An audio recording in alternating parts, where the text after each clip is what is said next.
All right, everybody. I am just getting open our PowerPoint here, and hopefully this all works for us. I think maybe we finally have figured this out. Okay. We're going to look at the curricular outcomes here for protein synthesis. So when I look at the curricular outcomes, the very first one's talking mostly just about the protein synthesis. There's two parts to it: transcription and translation. Transcription is the first part, and that's really where we take this genetic information, which is in the form of DNA, and we convert that to another nucleic acid called RNA. And then translation is where we take the RNA and we use that to make a sequence of amino acids, which is a protein. We're also going to talk about how a random change or mutation in DNA affects the sequence of bases and ultimately results in a different or non-functional protein.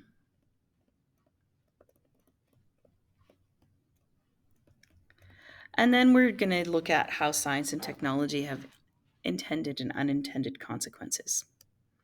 All right. So proteins are made up of chains of 20 possible different amino acids, and you'll see all of those on your data sheet. And they can be small and they can be big. So when we think about proteins, these chains of amino acids, each amino acid in the chain has different ends that are positive or negative based on their polarity. And when they're in this great big chain, they come together and some places repel and some attract. And that gives every protein a very specific shape. And the shape of the protein affects its functionality. So, for example, last year you talked about enzymes and substrates. Well, if a protein has the wrong shape, then it doesn't attach to its substrate to carry out its action. Proteins with two amino acids are known as dipeptides. Peptide is just referring to the bond that's between the amino acids. And then proteins that are polypeptides have lots and lots, or proteins are also polypeptides, poly meaning lots of amino acids with these peptide bonds. Okay, we have proteins that are structural. Okay, that means they help with the building. And then we have proteins that are functional, which is the ones that we see on this list here. And that means they have a very specific job to do. So enzymes, antibodies, hormones, those are all proteins. Okay, so when we look at this diagram, and it's a great big giant diagram and it looks complicated, but by the time we're done with all of this, you should understand what all of these parts are and what they mean. So I'm just going to do a really quick overview and then we'll go through this process. So we start off with transcription, and transcription occurs in the nucleus of the cell. Transcription is when the DNA opens up, and we notice up here that the DNA is unzipping, but it unzips only at a specific gene that's going to be copied. So the cell's got a message that it needs to make a protein, and that gene codes for that protein. So the DNA opens up at that particular gene. And then one side of the DNA, only one side, gets copied into this molecule. And this molecule that we see right here, it's written down as being an RNA transcript, but we call this molecule mRNA or messenger RNA. Okay? And then once it's copied, it gets kicked off the DNA, moves into the cytoplasm, and the DNA just zips right back up again. Okay? So that's transcription. Translation happens in the cytoplasm. So here we have the second part, so the cytoplasm, and that is translation. Okay. So we have this mRNA, and we see our little strand of mRNA right here. So this is the mRNA. And the mRNA latches on to a ribosome. So you guys learned about ribosomes back in Science 10. You learned that this was the site of protein synthesis, right? Imagine my hand is a ribosome. What this ruler is, a ruler that's clear so you can't see it. So let's grab a ruler that you can see. Imagine this ruler is the mRNA. So the ribosome moves along the mRNA, and it moves along and reads the code on the mRNA. And as it reaches certain sections of that code, this other molecule called a tRNA will attach to the mRNA and drop off its amino acid. And that's what we see in the picture. So we see these little molecules here, okay? These are tRNA molecules. And they have amino acids very specifically attached to them. And they carry these amino acids to the mRNA, which is attached to the ribosome, and they drop off their amino acids. And then we see this chain of amino acids that grows and grows. And when the protein's done being created, that chain just gets kicked off of the ribosome to be used by the cell for whatever its purpose is. Okay, so background information. First, we need to know about RNA. RNA stands for ribonucleic acid, so it is in fact a type of nucleic acid. RNA is single-stranded. So when we think about RNA, RNA just looks like this. We have sugars. Draw this again. We have our nitrogen base. So let's say adenine, a sugar, and a phosphate. And then we would have, let's say, cytosine and a sugar and a phosphate. And those sugars and phosphates are joined. And let's just do one more. Let's say there's a guanine with its sugar and phosphate. Okay? But that's it.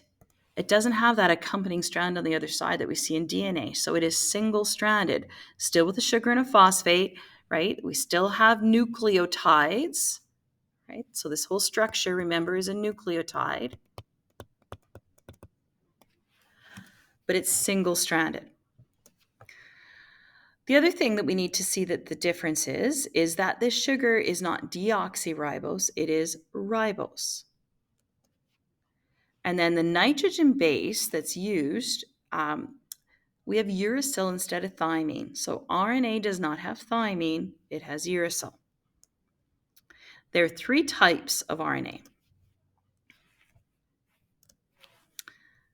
mRNA is the first type, so we have to know this one. mRNA is the one that takes a copy of a gene.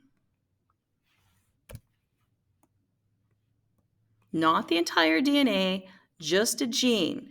Remembering that genes code for proteins.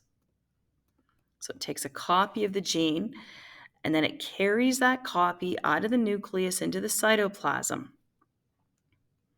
Okay, and then it's going to eventually make its way to a ribosome. tRNA, transfer RNA, has 3 nucleotides. So when we think about transfer RNA, it has other nucleotides, but 3 that are functional for our purposes. Okay, so when I think about a tRNA, it sort of looks like this. And we have 3 possible nucleotides. And we want to remember that those nucleotides still have sugars and phosphates. So sugar and a phosphate and a nucleotide. And a sugar, there's a U and a phosphate. And just let's say a G and a sugar and a phosphate, and the sugars and phosphates are joined. But the cool thing about tRNA, 1, only found in the cytoplasm. 2, it binds to a specific amino acid, and we're going to figure out how to determine that. And then tRNA carries amino acids to the mRNA that are sitting on the ribosome. So the mRNA has left the nucleus, goes to the ribosome. The tRNA, so remember we have our ribosome, mRNA. The tRNA is going to come along, attach to the mRNA, and drop off its amino acid. Okay. And then we have rRNA. We don't need to know about this, but rRNA makes up the 2 parts that make up a ribosome. So ribosomes are made up of RNA. Okay, so you can fill this out. So I'll have you pause the video, fill this out, and then you can take a look at it. I'm just going to run through it after you've had a chance to fill this out. So if DNA is double-stranded, RNA has to be single-stranded. If DNA is found in the nucleus, and then we also know in the mitochondria of animal cells, chloroplasts, and mitochondria of plant cells, RNA found throughout the cell. And if we want to be more specific, mRNA is found in the nucleus and cytoplasm. tRNA is only found in the cytoplasm. DNA has deoxyribose as a sugar, RNA has ribose. DNA has thymine as a nitrogen base, RNA has uracil instead of thymine. DNA, there's really only one type. RNA, we have three types. DNA are long structures, RNA are short structures. Remember, they're a copy of a gene, or they're the three nucleotides on the tRNA. So they're short. Okay, so the two steps in protein synthesis are transcription and translation. Transcription, we're copying the genetic code of a gene. Again, I just can't emphasize enough. A gene is a code for a protein. That's our genetic code for a protein. And it's transferred from a dRNA to an mRNA molecule, so it's being copied. It occurs in the nucleus. Must remember that. Okay, so DNA unzips. I'm just going to move this down a bit. At the gene. So DNA unzips at a gene of DNA, a gene only. So not all DNA unzips. That's important to remember. There's an enzyme, RNA polymerase, okay, so that makes long chains of RNA that control production of mRNA. Okay, so let's look at this process. Just move that up. So here what we see happening is here's our little enzyme, RNA polymerase. Here's our DNA. And what you want to notice is that only one strand of DNA is copied into mRNA. Only one strand. So in this example, it's just the bottom strand. And we saw the little 5', 3'. That does something with this. You don't need to know that. And just one little aside with this, on a diploma exam, whatever letters, nitrogen bases they show you. So let's say that you were told to make mRNA from a length of DNA, and you're told that the DNA looks like this, CGATAC. Always assume whatever DNA that they give you, that's the strand of DNA that is copied into mRNA. Okay, that's important. All right. This one here, it's done for us. We see that it's copied into mRNA. And what I want you to notice is here we see that the nucleotides, they're attaching to the nucleotides on the DNA. So the DNA is being used as a template to build this mRNA. So if there's a T in the DNA, there's an A in the mRNA. Okay? If there's an A in the DNA, then the mRNA is going to be a U. If there's a G in the DNA, then the mRNA nucleotide is going to be a C. It's going to correspond because those link together, right? G's and C's, A's and T's, but also A's and U's. So U takes over wherever thymine would be. Again, remembering DNA unzips only at the gene. All right.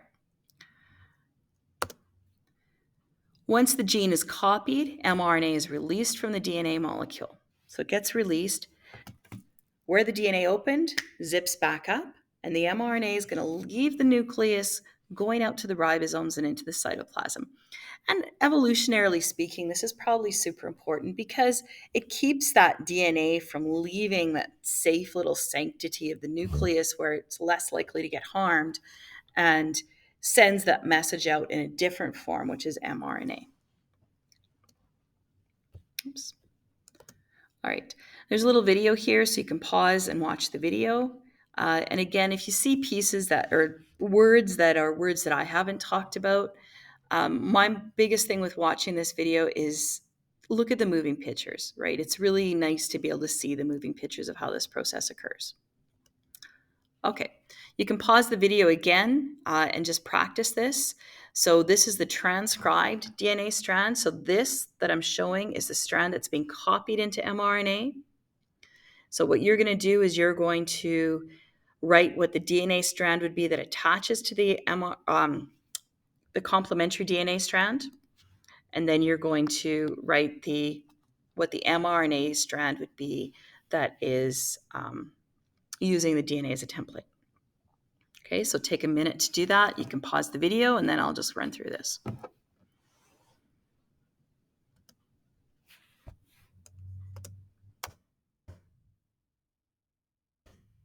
All right, so here's what you should have. So just double check that you have the correct letters.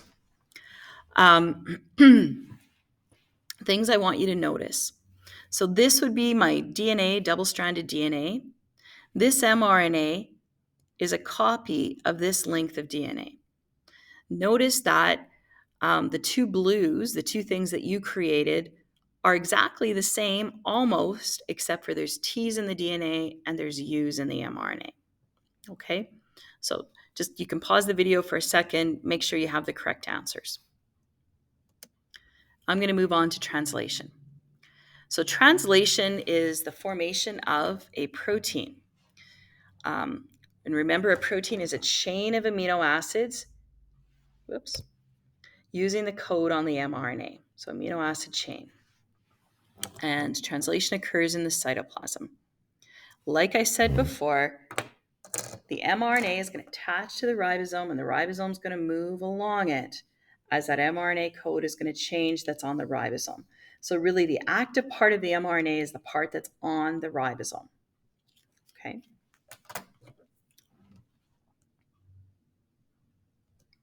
All right, some background.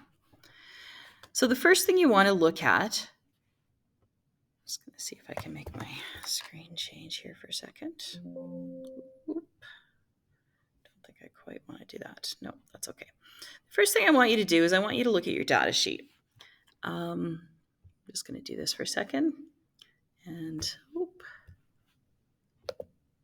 there we are. I want you to look at your data sheet. And I think I have one handy here. I want you to look at the back part of the data sheet. So if you don't have your data sheet out, you need it. And I want you to look, see if we can make this show up in my little video. So the back part at the top of that chart. So you see this little chart in my video. I want you to look at the top of that chart. And what I want you to notice at the top of that chart is there's a title. And that title says messenger RNA. And I want you to circle, highlight, star, whatever you need to do to remind yourself that chart, this chart right here, is only good for messenger RNA.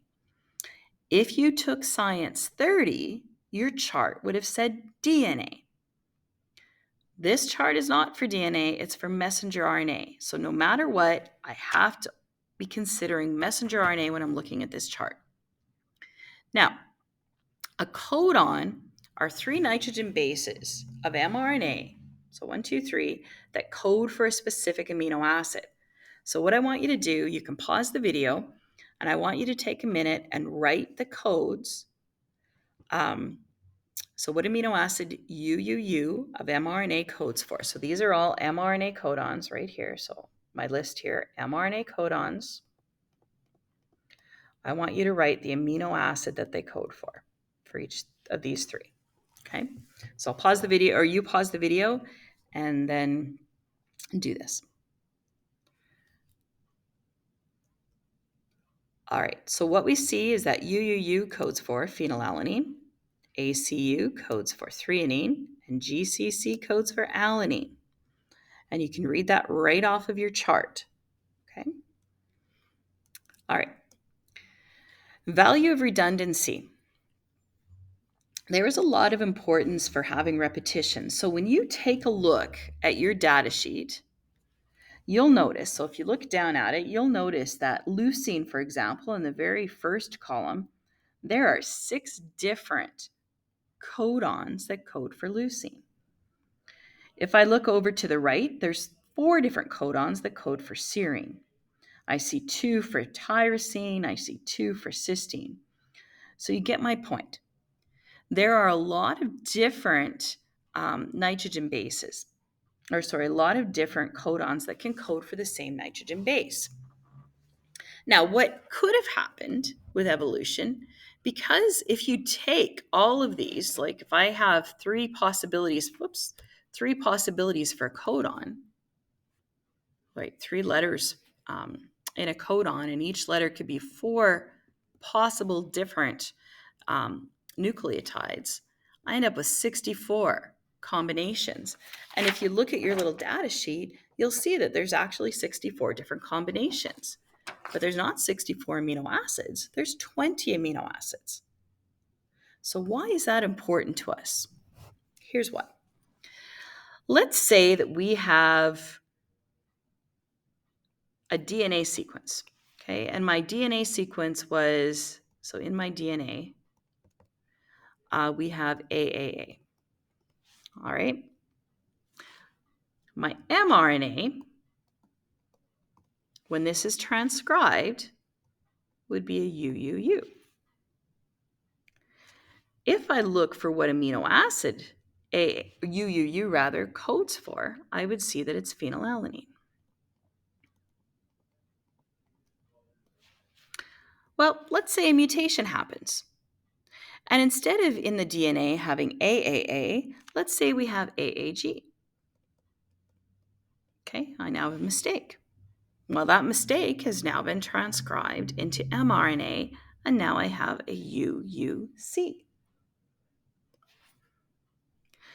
If I look at my data sheet, UUC also codes for the amino acid phenylalanine.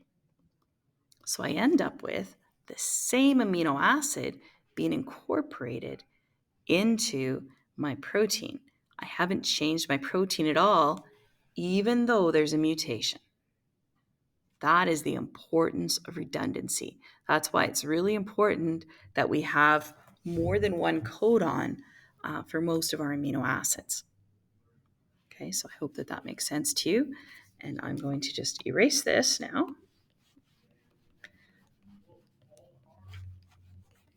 And do this.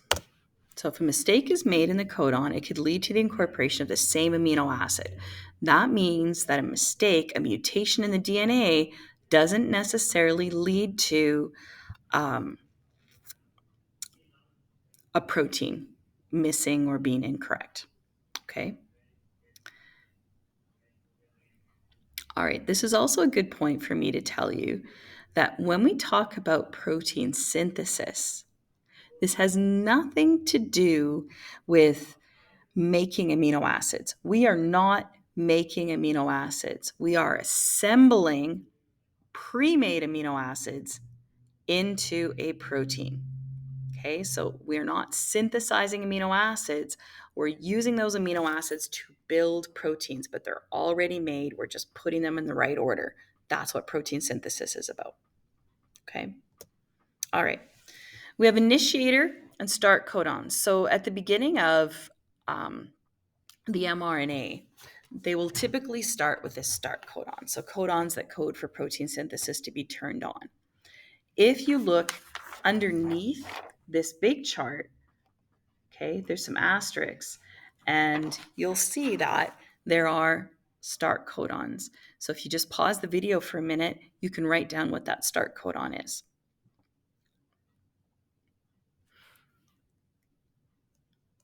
All right, and we will see that that is AUG.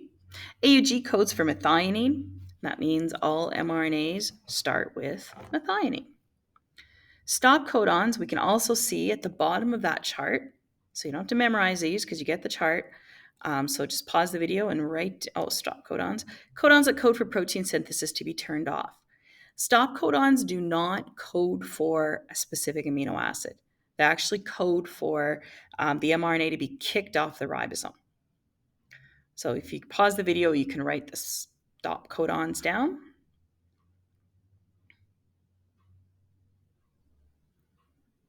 All right, and there we are. So our stop codons UAA, UAG, and UGA. All right, tRNA, specific molecule, has 3 nucleotides that we care about, and it transports amino acids, so it binds to specific amino acids and transports them to the ribosome. Okay. The 3 nitrogen bases on the tRNA are referred collectively to as an anticodon. So codons, mRNA.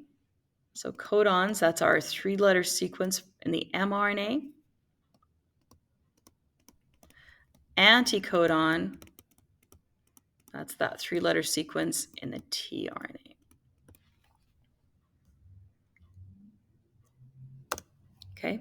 Once bonded to the mRNA, the tRNA drops off the amino acid and then leaves the ribosome. You can go and pick up a new amino acid. Okay. So what do we see here? I'm going to do a little practice here. Move to the bottom. There we go. What I have are 3 molecules of tRNA. Now, these molecules are going to attach to mRNA, and they carry a very specific amino acid. So what I'm looking at here are anticodons. Anticodons. Right? That's this, and that's this. These are all anticodons. And they're going to attach to complementary sections of the mRNA, but just the part of the mRNA that's sitting on the ribosome. Okay? So what I'm going to get you to do is take a minute, so pause the video. I want you to write the 3 letters for the mRNA codons. So you're going to write the codons that these tRNAs would attach to. And then I want you to also up here write the names of the amino acids that are carried by these specific tRNA molecules. So pause the video, figure that out, and then I'll go through it.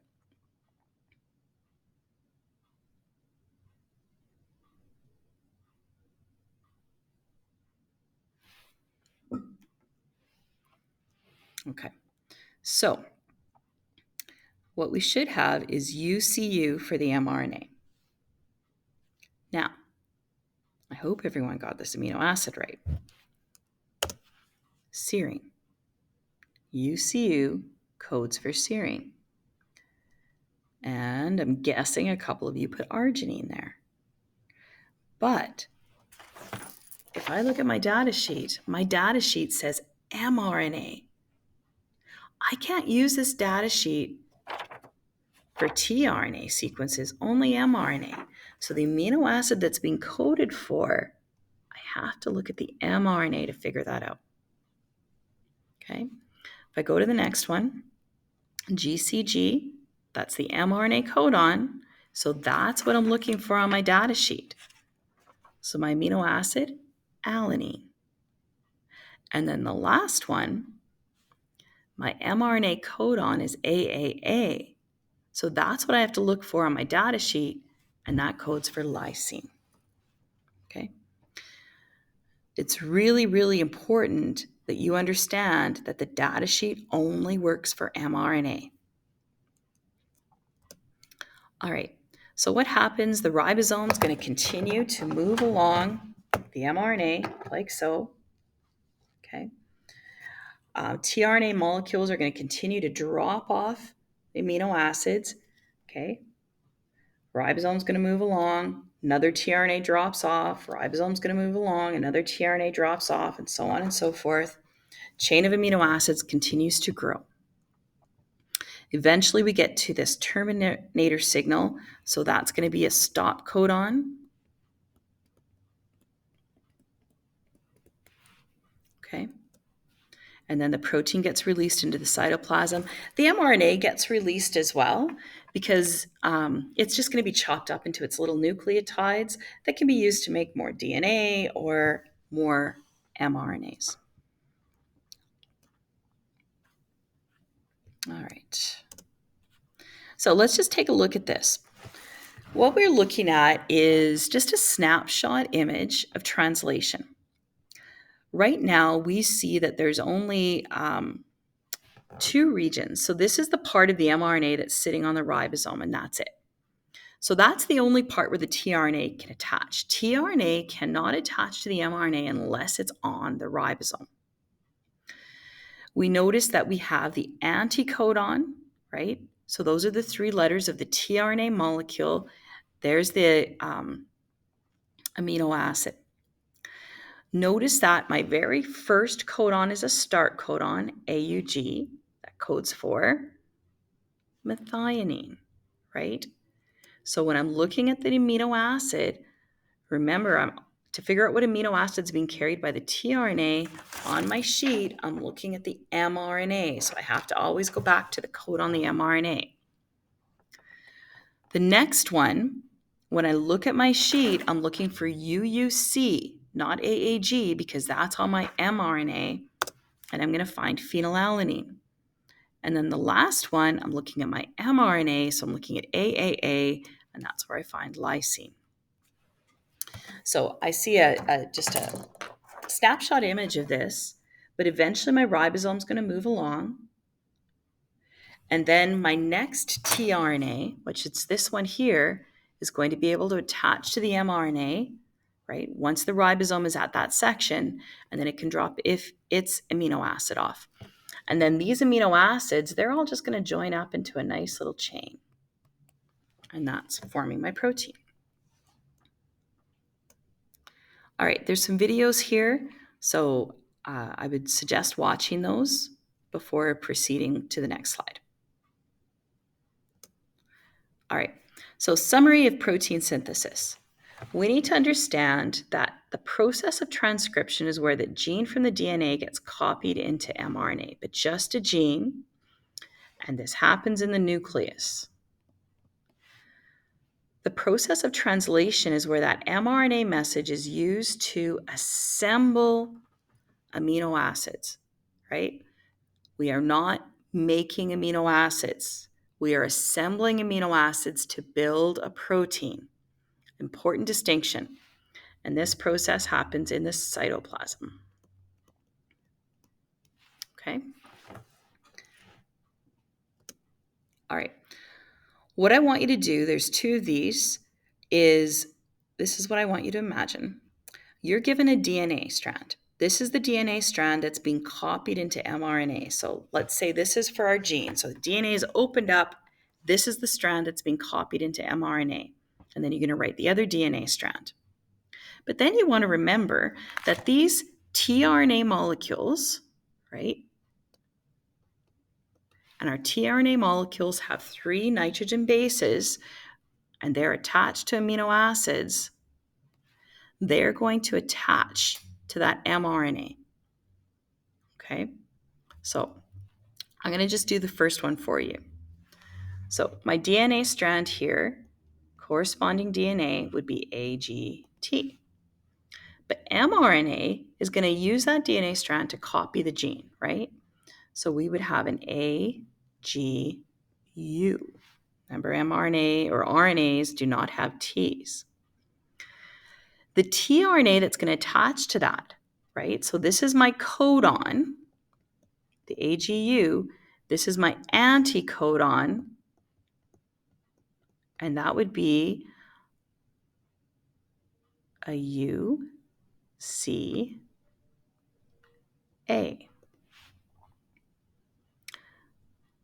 That's going to attach to the mRNA when the mRNA is sitting on the ribosome. The amino acid that's going to be carried by that would be serine. Okay. So what I want you to do is pause the video, answer question 1 and question 2, and then you can see what the answers are. Okay, so just pause the video for a minute.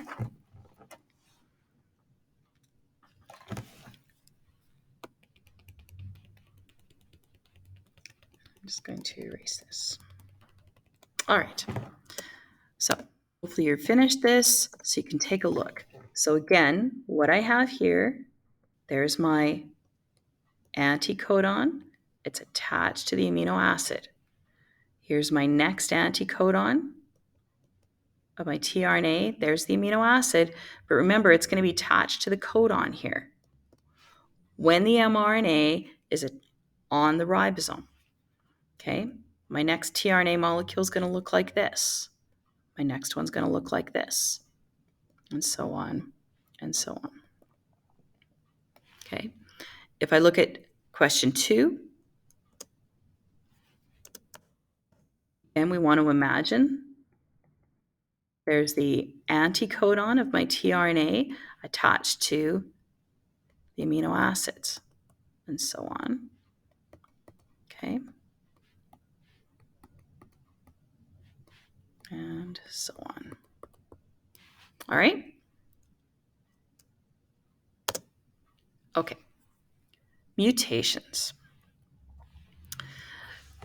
Mutations involve a change in the genetic code for a gene. We are always going to assume that mutations occur in the DNA. All right, so that is always our assumption. Mutations occur in the DNA. They can result in a change in the phenotype. We have to remember why that is. Because remember, if I have a mistake in the DNA,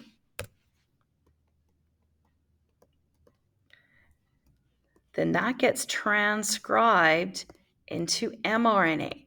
So whatever wrong nitrogen base I have in the DNA, I now have a wrong nitrogen base in the mRNA.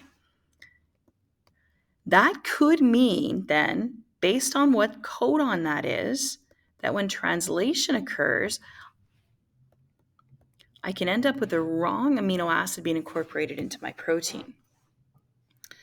And now maybe my protein doesn't work. That could be the difference between having regular hemoglobin or sickle cell anemia. That could be the difference between being able to roll your tongue and not being able to roll your tongue, having hitchhiker's thumb or not, etc. Okay? All right. There's 2 main types of mutations. The first one are referred to as point mutations or base substitutions. And this just means that a base pair is mismatched. So instead of an A going with a T, maybe an A goes with a C. All right. There's 3 types. You don't have to memorize the special names for the types, but you do have to understand that they exist. All right. So the first type is we don't have any change in our phenotype. Doesn't affect. So the protein is created as it should be created with the correct amino acid sequence. So here's our example. Oops. Okay. So our example, base substitution results in the incorporation of the same amino acid into the protein strand. Remember, I'm specifically using this word incorporation. It doesn't result in us making the wrong amino acid. All the amino acids are pre-made. We're just assembling them. So when I look at this example, here's what we should have. Okay, our DNA is ACA, so that gets transcribed into mRNA. We have a UGU as a codon. Okay, so this would be referred to as a triplet, DNA triplet. This would be referred to as a codon, and then we have our amino acid. So that codon codes for cysteine. Let's say a mutation happens. Well, now I end up with the wrong codon, right? I have the wrong nitrogen base in that codon. But because of the value of redundancy, we end up with cysteine still being incorporated into our protein strand. So our protein has the correct shape. Everything should work just fine. Sometimes we end up with the wrong amino acid being incorporated into the protein strand. Okay. So an example of this is sickle cell anemia. Okay. This happens in hemoglobin formation. Okay. In the DNA, we have a CTT. So the mRNA, the mRNA should be a GAA. That codes for glutamate. But if there's an adenine instead of the thymine in that DNA triplet, then the mRNA codon is different. And what this results in is the wrong amino acid being incorporated into the protein chain. And in this case, the protein has the wrong fold, can no longer hang on to oxygen very well, and sickle cell anemia is the condition associated with that. We can also end up with base substitutions that result in a stop codon being produced. And with a stop codon, what that can mean is rather than the correct codon for amino acid, it's a stop codon. Protein synthesis automatically stops. So production of a stop signal, so protein synthesis stops before the entire protein is made. Okay, so normal, we have GTC. The mRNA, we end up with CAG. Amino acid should be glutamine. But if an A is there instead of the G, that transcribes to UAG. There is no amino acid that's coded for by UAG because it's a stop codon. Protein synthesis stops, and we end up with a protein that is much smaller than what it's supposed to be, will most likely not have the correct fold, and most likely it won't function. All right, then we have frame shift mutations. Frame shift mutations just means that an amino acid has been inserted or deleted from the DNA. So imagine this. The fat cat sat. All right.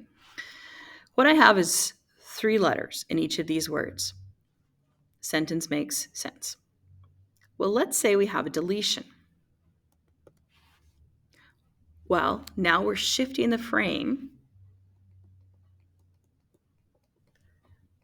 for our 3-letter words. And now my sentence makes absolutely no sense. That's typically what happens with a frame shift mutation. So everything shifts over by 1, and now every amino acid after my first codon, all of the rest of these codes will code for incorrect amino acids most likely. Okay. So we have mutations where all the amino acids can be wrong. So this is what we should have, right? This is what we should end up with. This is our mutated DNA. We end up with this really long chain that can go on and on forever. It doesn't stop when it's supposed to stop. We see that everything I have in blue is the wrong amino acid. So that protein's not going to function. We can also end up randomly with a stop codon being made, right? Protein synthesis ends too soon. Again, protein's not going to function. All right, last couple of things. We have germinal versus somatic mutations. Germinal mutation is one that's in the gamete. So anytime I have a mutation in the gametes and that gamete is used for fertilization, it can pass on to the offspring. Somatic mutation happens in a body cell. So if I have a mutation there, it's not going to be passed on to the offspring. So the mutation that's most detrimental is germinal because it's going to be found in every cell of the offspring's body. Last thing I'm going to talk about is gene therapy. This is a pretty cool process. Basically what this is, and kind of shows us the whole intended and unintended. Gene therapy was intended to be able to replace a gene that has a mistake in it with a gene that functions. So how do we get it? In order to get this gene into the body,